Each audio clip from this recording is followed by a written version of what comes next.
ব্রাজিলের হাতে কি এবার উঠতে যাচ্ছে বহুল প্রতীক্ষিত সেই ষষ্ঠ বিশ্বকাপ ট্রফি, নাকি আবারও স্বপ্নভঙ্গ? অনেকের মতে প্রশ্নের উত্তরটা লুকিয়ে আছে একজন মানুষের ভ্রুর নাচনে, যার নাম কার্লো আনচেলত্তি। ২০০২ সালের পর কেটে গেছে ২৪ বছর। এই সময়ে ব্রাজিলের দলে কখনো প্রতিভার অভাব ছিল না।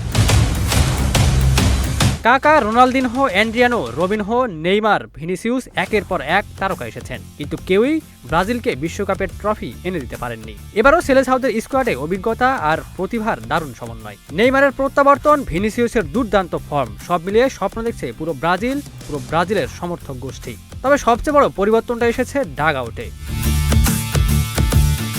২০২৫ সালের জুনে ব্রাজিলের দায়িত্ব নেন কিংবদন্তি Italian coach Carlo Ancelotti. Club ফুটবলে তার একটি কথা খুবই প্রচলিত: কার্লো শুধু ভ্রু নাচালেই ম্যাচের গতি বদলে যায়। তার শান্ত স্বভাব, নিখুঁত কৌশল আর বড় ম্যাচের অভিজ্ঞতায় ব্রাজিলকে নতুন আত্মবিশ্বাস দিয়েছে। বিশ্বকাপ বাছাই পর্বে তার হাতে ছিল মাত্র ৪টি প্রতিযোগিতামূলক ম্যাচ, তাই বাছাইয়ের পরের ৭টি প্রীতি ম্যাচেই তিনি নিজের পরিকল্পনা সাজিয়েছেন। আনচেলত্তির অধীনে দীর্ঘদিন খেলেছেন রদ্রিগো গোয়েস। তার ভাষায়, কার্লোর কৌশল বোঝা খুবই সহজ, কারণ ফুটবলের আসল কাজটা ক্যামেরার সামনে নয়, পর্দার আড়ালেই হয়। একসময় ব্রাজিল দল নিয়ে কঠোর সমালোচনা করা রোনালদিনহো নিজেও এখন বিশ্বকাপ গ্যালারিতে বসে সেলেসাওদের সমর্থন করছেন। অর্থাৎ সমালোচনা বদলে গেছে একটি আশায়। তাহলে কি ২৪ বছরের অপেক্ষার অবসান ঘটতে যাচ্ছে?